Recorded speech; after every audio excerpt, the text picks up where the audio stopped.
नमस्कार दोस्तों, googly education में आपका स्वागत है। तो दोस्तों, आज हम जानेंगे क्लास 10वीं हिंदी के पाठ 7 परंपरा का मूल्यांकन, जिसके लेखक हैं रामविलास शर्मा।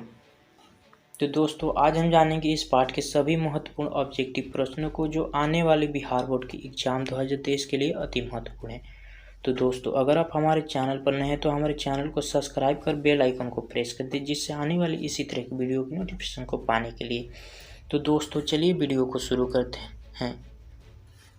तो दोस्तों, हमारा पहला प्रश्न है प्रश्न 1, विचारधारा और जो चेतना का भाव को मूल पदार्थ मानती हो कहते हैं। तो दोस्तों, इसका सही जवाब है ऑप्शन डी, भौतिकवाद। दोस्तों, वह विचारधारा जो चेतना या भाव को मूल पदार्थ मानती हैं उसे भौतिकवाद कहते हैं। दोस्तों, अगर आपको जिस प्रश्न की आंसर मालूम हो, कमेंट बॉक्स में उसका जवाब देते चलिएगा। तो दोस्तों, हमारा अगला प्रश्न है प्रश्न 2, सारे यूरोप के लोग किस सभ्यता से प्रभावित थे। तो दोस्तों, इसका सही जवाब है ऑप्शन सी, एथेंस की सभ्यता से। दोस्तों, सारे यूरोप के लोग एथेंस की सभ्यता से प्रभावित थे। तो हमारा अगला प्रश्न है प्रश्न 3, शैली और बायरन कहाँ के थे। तो दोस्तों, इसका सही जवाब है ऑप्शन बी, यूनान के। दोस्तों, शैली और बायरन यूनान के थे। तो दोस्तों, हमारा अगला प्रश्न है प्रश्न 4,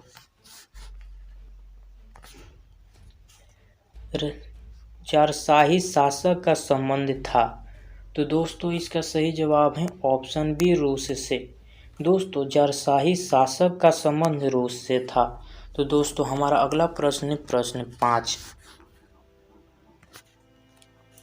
रूस की क्रांति कब हुई थी। तो दोस्तों, इसका सही जवाब है ऑप्शन बी, 1917 ईस्वी में।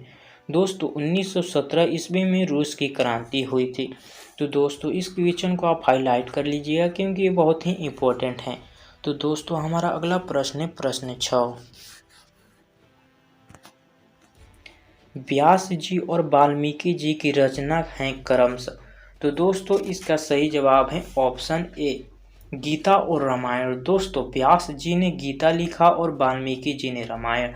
तो दोस्तों, व्यास जी और वाल्मीकि जी की रचना क्रमशः गीता और रामायण है।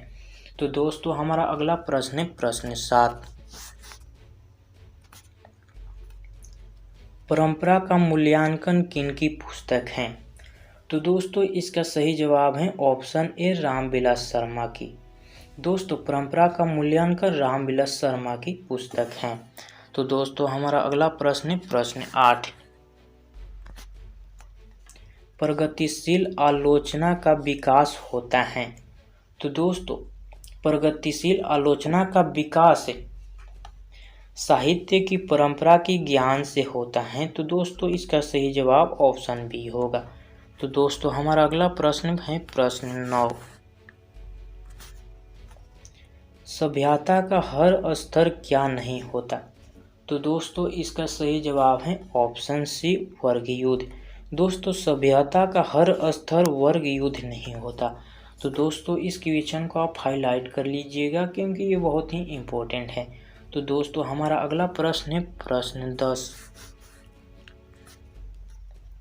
साहित्य सापेक्ष रूप से क्या होता है। तो दोस्तों, इसका सही जवाब है ऑप्शन डी, स्वाधीन। दोस्तों, साहित्य सापेक्ष रूप से स्वाधीन होता है।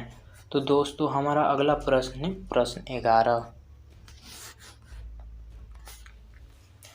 एथेंस किस महादेश में है। तो दोस्तों, इसका सही जवाब है ऑप्शन ए, यूरोप में। दोस्तों, एथेंस यूरोप में है।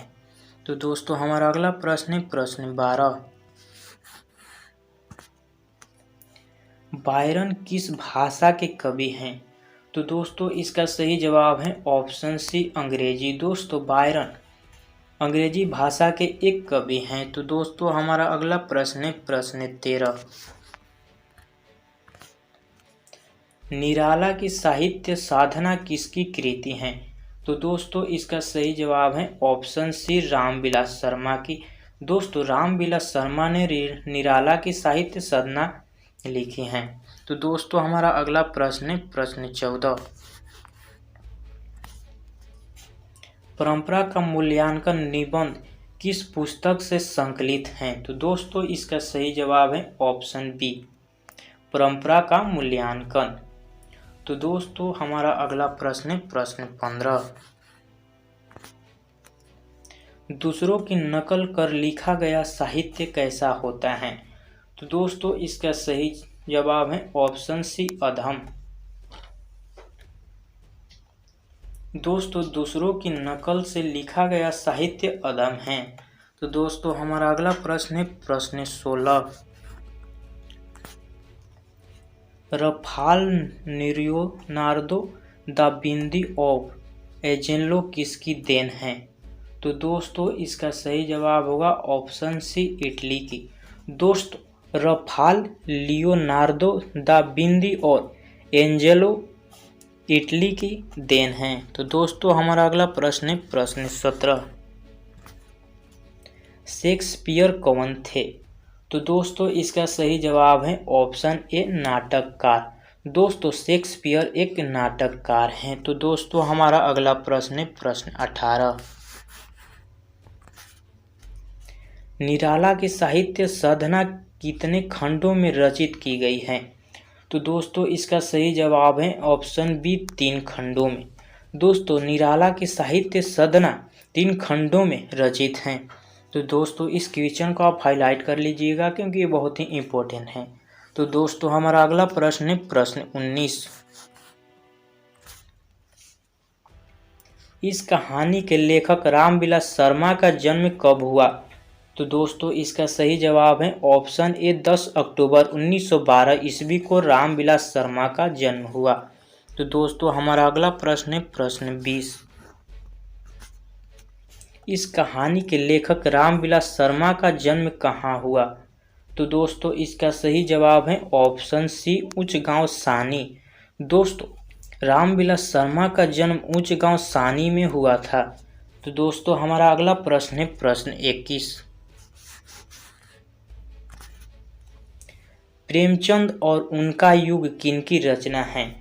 तो दोस्तों इसका सही जवाब है option B, doctor Ramvilas Sharma. दोस्तों डॉक्टर रामविलास शर्मा ने प्रेमचंद और उनका युग की रचना किया। तो दोस्तों हमारा अगला प्रश्न है प्रश्न 22। सभ्यता का हर स्तर क्या नहीं होता? तो दोस्तों इसका सही जवाब है ऑप्शन सी, वर्ग युद्ध। दोस्तों सभ्यता का हर स्तर वर्ग युद्ध नहीं होता। तो दोस्तों हमारा अगला प्रश्न है प्रश्न 23। साहित्य सापेक्ष रूप से होती हैं। तो दोस्तों इसका सही जवाब है ऑप्शन बी, स्वाधीन। दोस्तों साहित्य सापेक्ष रूप से स्वाधीन होती हैं। तो दोस्तों हमारा अगला प्रश्न है प्रश्न 24। लैटिन कवि कौन है?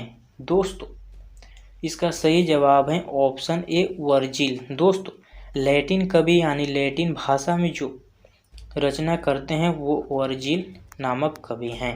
तो दोस्तों हमारा अगला प्रश्न है प्रश्न 25। तार सप्तक में कितने कवियों की कविताएं संग्रहित हैं? तो दोस्तों इसका सही जवाब है ऑप्शन डी, 7। दोस्तों तार सप्तक यानी 7 कवियों की कविताएं संग्रहित हैं। तो दोस्तों हमारा अगला प्रश्न है प्रश्न 26। अज्ञे ने तार सप्तक कब संपादित किया? तो दोस्तों इसका सही जवाब है ऑप्शन बी, 1943 ईस्वी में अज्ञे ने तार सप्तक संपादित किया। तो दोस्तों हमारा अगला प्रश्न है प्रश्न 27। शर्मा जी ने पुरस्कार की राशि किसे दान स्वरूप दिया? दोस्तों इसका सही जवाब है ऑप्शन सी, भारत सरकार को। दोस्तों शर्मा जी ने पुरस्कार की राशि भारत सरकार को दान स्वरूप प्रदान किया। तो दोस्तों हमारा अगला प्रश्न है प्रश्न 28। आदिम शाब्दिक अर्थ हैं। दोस्तों आदिम का शाब्दिक अर्थ है। तो दोस्तों इसका सही जवाब है ऑप्शन ए, अति प्राचीन। दोस्तों इस तरह के क्वेश्चन अधिक बार एग्जाम में आते हैं, तो इस क्वेश्चन को आप हाईलाइट कर लीजिएगा। दोस्तों आदिम का शाब्दिक अर्थ अति प्राचीन होता है। तो दोस्तों हमारा अगला प्रश्न है प्रश्न 29। भारतेंदु हरिश्चंद्र किनकी रचना है? तो दोस्तों इसका सही जवाब है ऑप्शन डी रामविलास शर्मा की। दोस्तों भारतेंदु हरिश्चंद्र रामविलास शर्मा की रचना है। तो दोस्तों हमारा अगला प्रश्न है प्रश्न 30। डॉक्टर रामविलास शर्मा की मृत्यु कब और कहाँ हुई? तो दोस्तों इसका सही जवाब है ऑप्शन बी 2000 ईस्वी में दिल्ली में। दोस्तों डॉक्टर रामविलास शर्मा की मृत्यु 2000 एवं दिल्ली में हुई। तो हमारा अगला प्रश्न है प्रश्न 31। साहित्य की परंपरा का पूर्ण ज्ञान किस व्यवस्था में संभव है? तो दोस्तों इसका सही जवाब है ऑप्शन सी समाजवादी व्यवस्था में। दोस्तों साहित्य की परंपरा का पूर्ण ज्ञान समाजवादी व्यवस्था में संभव है। तो दोस्तों अगर आप हमारे चैनल पर नए हैं तो हमारे चैनल को सब्सक्राइब कर बेल आइकन को प्रेस कर दीजिए, जिससे आने वाली इसी तरह की वीडियो की नोटिफिकेशन को पाने के लिए। तो दोस्तों मिलते हैं इसी तरह के अगले पार्ट में।